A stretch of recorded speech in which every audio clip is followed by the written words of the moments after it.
Hello everyone, देखिए अब हम करते हैं applications of the Bernoulli's theorem. तो इसमें देखो हमारे पास वेंचुरीमीटर आता है, ठीक है, एटोमाइज़र होता है, स्प्रेयर होता है और lift off an aircraft wing, ये भी मैंने आपको थोड़ा सा बताया था इसके बारे में। Curved path of a spinning ball and blowing of the roofs during the storm. जब तूफान आते हैं ना तो छतें उड़ जाती हैं, आपने कई जगह देखा होगा, जो टीवी में दिखाते हैं आपको। तूफान आ रहा है जैसे यूएस वगैरह में दिखाते थे ना, आप डिस्कवरी वगैरह में देखते होंगे, तो तूफान आता था तो ऊपर की छतें उड़ जाती थी, ठीक है। तो ये सब हम वन बाय वन डिस्कस करेंगे अलग अलग वीडियो में। तो सबसे पहले हम बात करते हैं वेंचुरीमीटर की। वेंचुरीमीटर क्या होता है? ये एक डिवाइस है जो कि मेजर करता है स्पीड को लिक्विड की या फ्लूइड की, ठीक है, और साथ में क्या करता है, rate of flow of liquid को भी ये मेजर करता है। अब आपको ये दोनों चीज़ें कैसे, देखो अगर आपको पता है रेट ऑफ फ्लो क्या होता है हमारे पास, ए इंटू में वी, याद आया कुछ? ए इंटू में वी क्या होता है हमारा, रेट ऑफ फ्लो। कैसे आता था ये, देखो जैसे हम कहते थे वॉल्यूम क्या होता था हमारा, एरिया इंटू में लेंथ, तो रेट ऑफ फ्लो क्या होता था, वॉल्यूम पर यूनिट टाइम, तो ये पर यूनिट टाइम आ गया। तो लेंथ अपॉन में टाइम यानी कि डिस्टेंस अपॉन में टाइम क्या होता है हमारा, वेलोसिटी होता है। तो ए इंटू वी इस तरीके से आता था ये हमें पता है कि rate of flow A V होता है। तो हम अगर वेलोसिटी, देखो हमें एक ट्यूब दी हुई है अगर, तो हम उसका एरिया तो फाइंड आउट कर ही सकते हैं, लेकिन मेन बात है वेलोसिटी। तो ये वेलोसिटी यहाँ से हम मेजर कर लेंगे।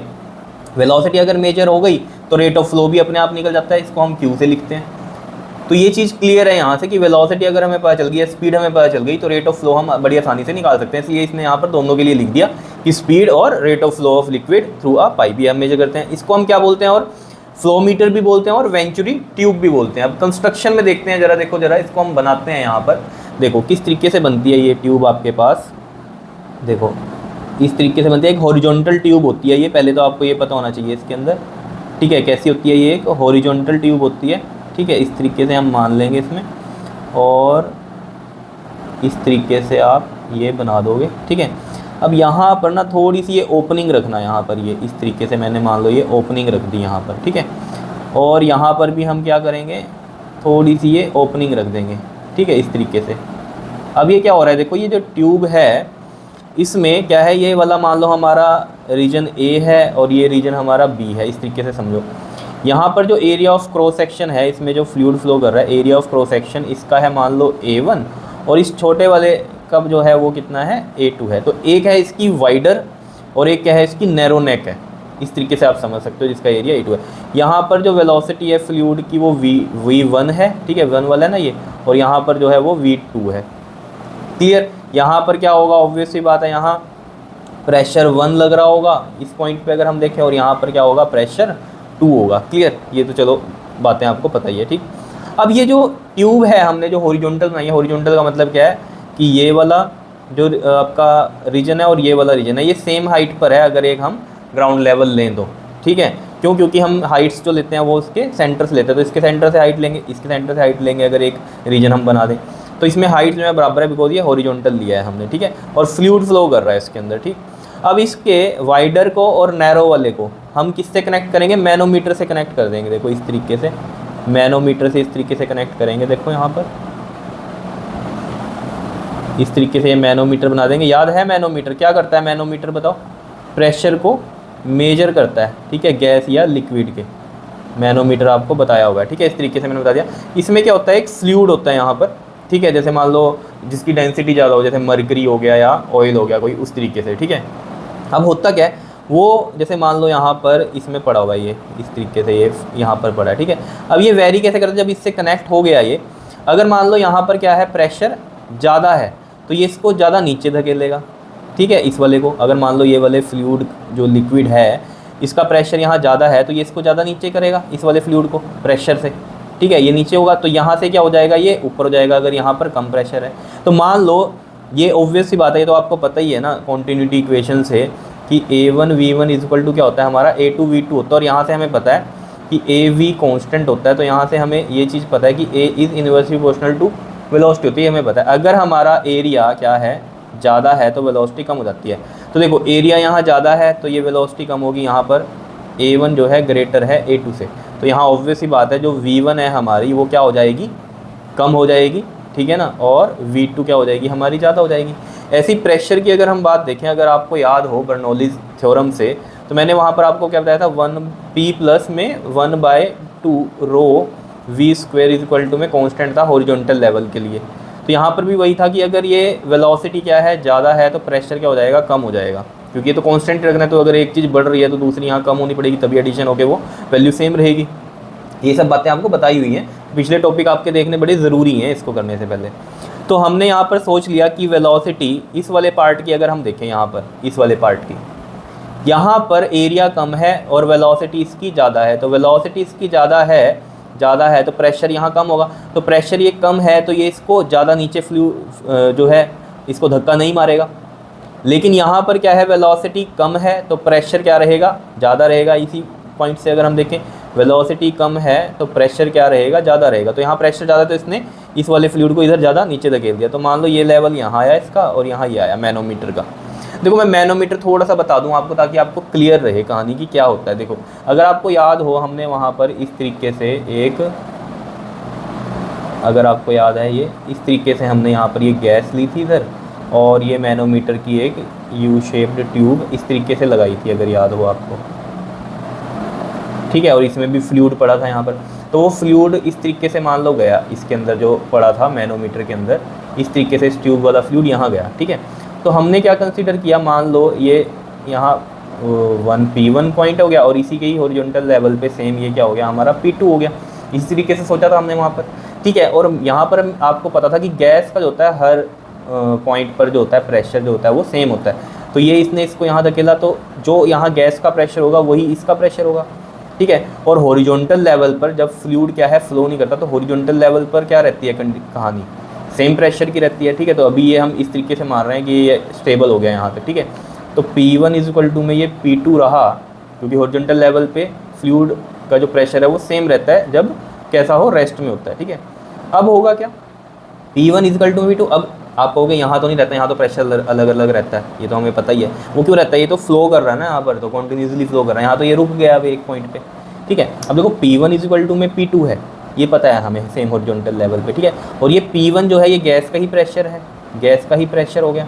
अब ये P2 प्रेशर कौन सा होगा, देखो P2 प्रेशर कौन सा होगा। अब यहाँ पर ये हाइट अटेन कर ली इसने, एक तो एटमॉस्फेरिक प्रेशर लगता है इस पर P0, और ये हाइट है H, तो ये वाला प्रेशर लगेगा कौन सा, ρgh। तो हमारे पास जो P2 बनेगा वो बनेगा P0 प्लस में ρgh। ये वाली की वजह से भी एक तो एटमॉस्फेयर इस पर प्रेशर लगा रहा है, दूसरा ये वाला भी पॉइंट जो इतनी हाइट पे ये जो लिक्विड है, जो भी मान लो ऑयल है या मरकरी डला हुआ है, ये इस पर प्रेशर डालेगा तो वो ρgh से होगा। तो यहाँ से देखो Pg माइनस में P0 क्या आ जाता है हमारा, ρgh आ जाता है। ये भी समझने की बात है। तो प्रेशर डिफरेंस जो होता है वो ρgh होता है, तो यहाँ भी प्रेशर डिफरेंस ρgh रहेगा। देख लो ये कहानी भी, देखो यहाँ पर ये वाला जो होगा इसकी वजह से आया है तो ये P1 प्रेशर हो गया, और यहाँ इसकी वजह से ये क्या हो गया हमारा, यहाँ पर P2 हो गया प्रेशर। अब ये भी सेम कहानी है यही वाली, देखो कैसे होगी ये सेम कहानी, बताओ किस तरीके से हम सोचेंगे इसको कि यही कहानी बनेगी इसमें। देखो इसमें ये वाला जो P1 है ये वाला Pg मान लो, ठीक है, और ये वाला P2 क्या मान लो, इसमें ये वाला P0 मान लो, तो ρgh के इक्वल ही आएगा ये, या नहीं आएगा। अब देखो इसमें भी हम क्या करते हैं ना, यहाँ पर देखो ये P2 यहाँ पर इसको कंसीडर किया है ना हमने, ठीक है। तो यहाँ इसमें एक्चुअल में ये कहानी बनती है इसके अंदर, ठीक है। तो यहाँ पर ये जो बनी है हमारे पास बात, ठीक है, ये हम P1 ये वाला जैसे ये P2 लिया था ना हमने, यहाँ पर ये P2 लेंगे, और ये जो डिफरेंस है ये हम क्या ले लेते हैं, इसका H ले लेते हैं। तो यही सेम कहानी बनती है। देखो P1 इक्वल टू में P2 बनेगा सेम हॉरिजॉन्टल लेवल पे, क्योंकि ये वाला फ्लूइड तो यहाँ स्टेबल ही है ना, फ्लो तो यहाँ हो रहा है, तो सेम हॉरिजॉन्टल लेवल पे ये सेम हो गया। तो P1 तो यही वाला प्रेशर हो गया P1। ये P2 प्रेशर क्या क्या होगा हमारा, अगर हम देखें यहाँ पर, ठीक है, ये वाला P2 प्रेशर जो होगा हमारा, ये देखो P1, इसको मैं ना PA मान कुछ भी मान लो आप, इस तरीके से मान लो। देखो ये मान लो PA है आपका और ये PB है, अभी समझ में आएगा। देखो PA इक्वल टू क्या हो गया PB, तो PA तो है ये P1 वाला इक्वल टू में, अब ये PB क्या होगा, देखो PB क्या होगा, इधर से ये P2 प्रेशर लग रहा है, ठीक है, ऊपर से जो यहाँ एटमॉस्फेरिक लग रहा था वो यहाँ पर कौन सा होगा, ये P2, तो इसकी वजह से लग रहा है। और ये हाइट की वजह से कौन सा होगा, ρgh। रो कौन सा होगा इसमें, इस वाले फ्लूइड का, ऊपर वाले फ्लूइड का नहीं, ये वाला जो फ्लूइड है, ठीक है। तो ये ρm मान लेंगे हम इसको, ठीक है, मैनोमीटर वाला। तो देखो P1 माइनस में P2 इक्वल टू में ρm और ये ρgh, ये बन जाता है यहाँ पर इसका प्रेशर डिफरेंस। अब ये यूज़ होने वाला है, इसलिए ये चीज़ समझ लो कि कैसे है।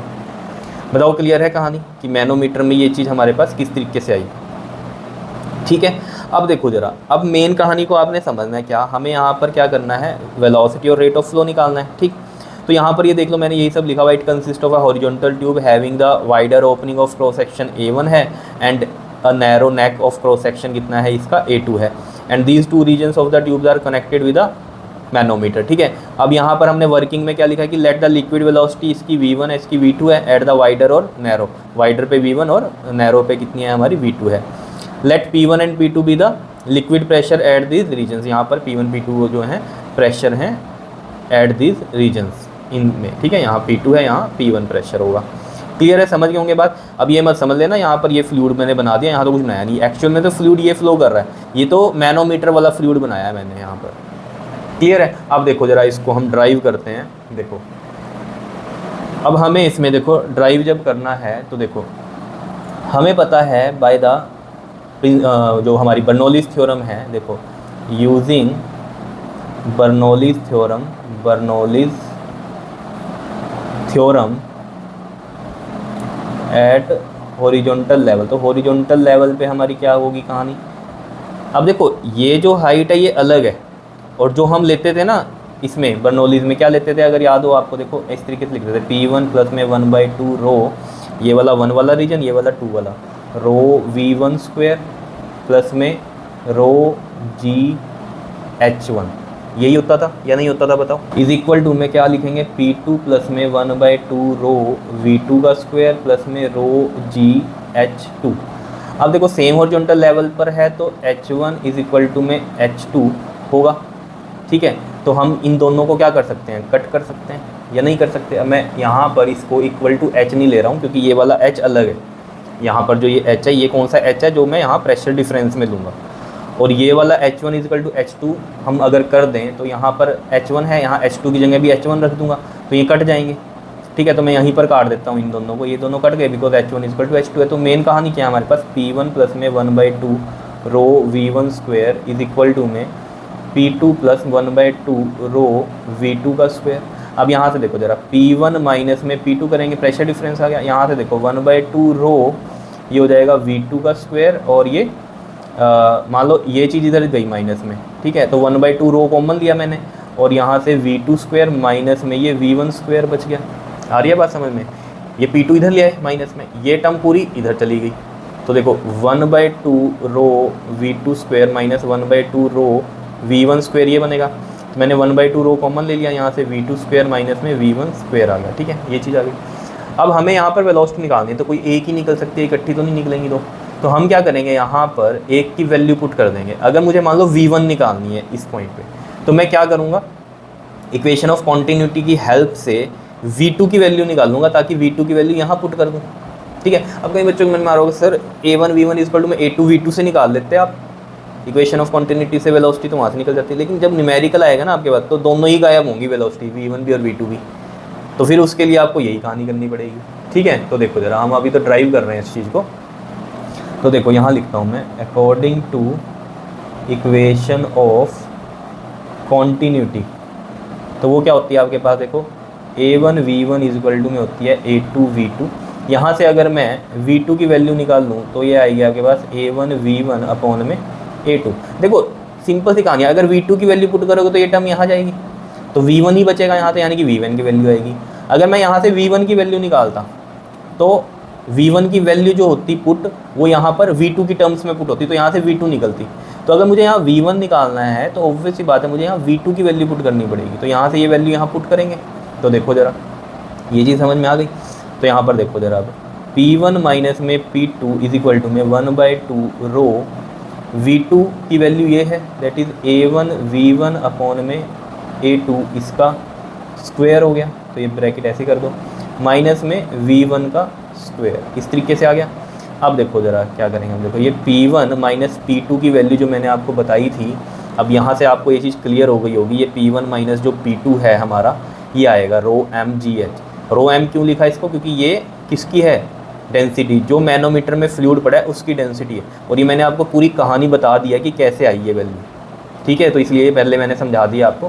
तो यहाँ पर देखो मैं P1 P2 वाली जो वैल्यू है इसको मैं लिख दूँगा यहाँ पर रो mgh, ठीक है।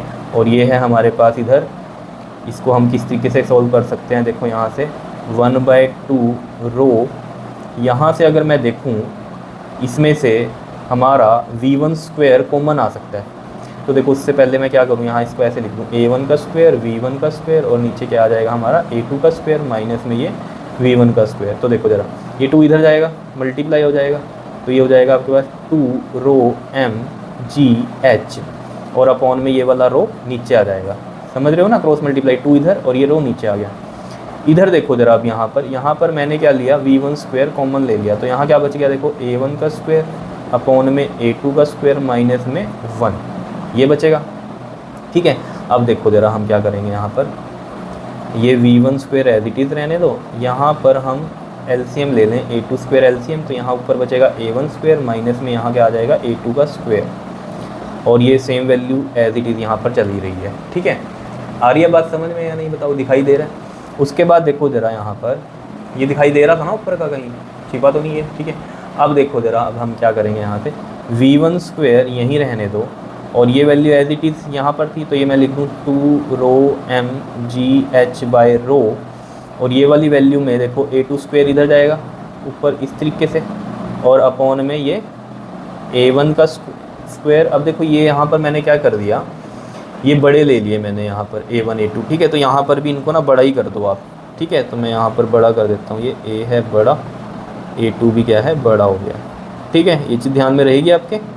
ठीक, तो ये चीज़ आप खुद सोच लेना, यहाँ पर ये हमने बड़े ले लिए हैं a1 a2। ठीक है, तो यहाँ पर ये a1 देखो ना, ये टर्म है पूरी, ये इधर जाएगी मल्टीप्लाई होगी, ये पूरी नीचे आ जाएगी। तो इसी तरीके से किया है हमने ये, तो a1 का स्क्वायर माइनस में a2 का स्क्वायर।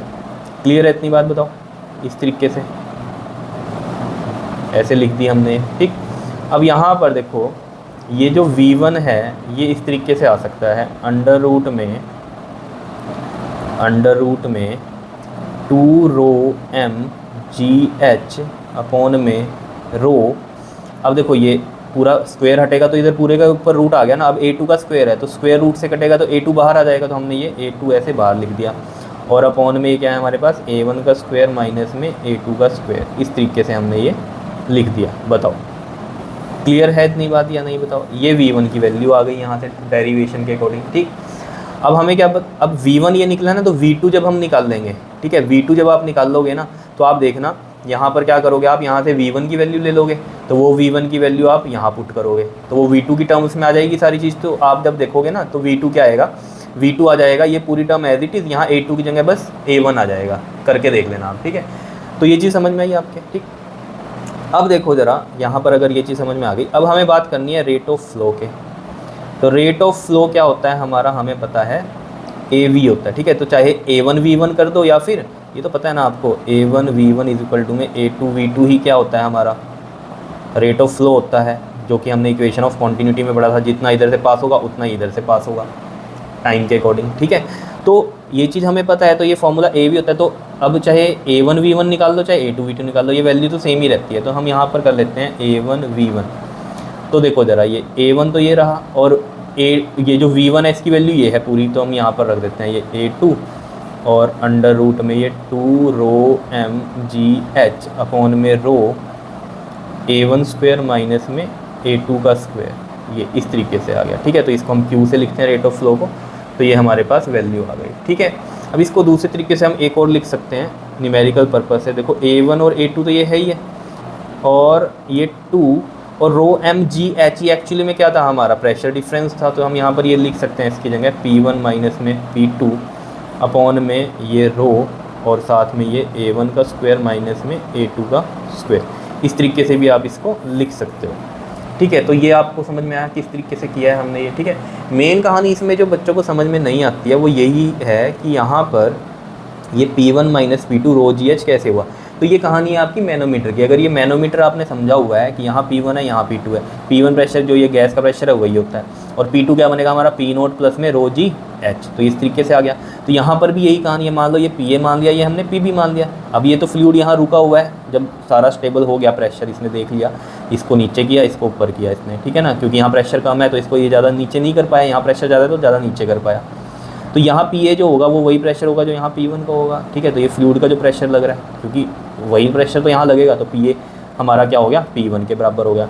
और ये PB जो होगा हमारा, ये किसके इक्वल होगा, देखो यहाँ से ये P2 प्रेशर लग रहा है, और एक ये कितना हाइट का डिफरेंस है इसमें और इसमें ये वाला एक्स्ट्रा लग रहा है ना। एक तो ये प्रेशर तो लग ही रहा है जो यहाँ फ्लूइड का है, दूसरा ये अपने वाले फ्लूइड का भी प्रेशर लग रहा है इसका, तो वो कौन सा होगा, रो जी एच होगा, ये हमें पता ही है। तो यहाँ पर हमने वही किया, P2 प्लस में रो जी एच, रो कौन सी, इस वाले फ्लूइड की, तो रो एम लिखा, तो ये P1 माइनस P2 किया तो रो एम जी एच आ गया। तो ये इस तरीके से आया, तो ये हमने यहाँ पर इस तरीके से ये कर दिया। ठीक है, क्लियर है इतनी बात या नहीं है बताओ। ठीक है, अब आप ये कहोगे कि ये हमने पूरा इस तरीके से ड्राइव किया, तो ऐसे तो हमने क्वेश्चन किए हुए हैं कि जिसमें हमें अगर वेलोसिटी नहीं पता तो वेलोसिटी हमने निकाल ली किससे, इक्वेशन ऑफ कॉन्टिन्यूटी से, और इसी तरीके से हम सोल्व करते थे बर्नौलीज का और हम वैल्यूज़ निकाल लेते थे। बिल्कुल सही बात है। ठीक है, उसी तरीके से आप कर सकते हो, लेकिन यहाँ तो ड्राइव करना था, समझ रहे हो, यहाँ पर क्या करना था, डेरिवेशन कर दी, तो किया तो हमने वही है। ये देखो जरा, यहाँ से वेलोसिटी निकाल ली, वो इसमें पुट करी।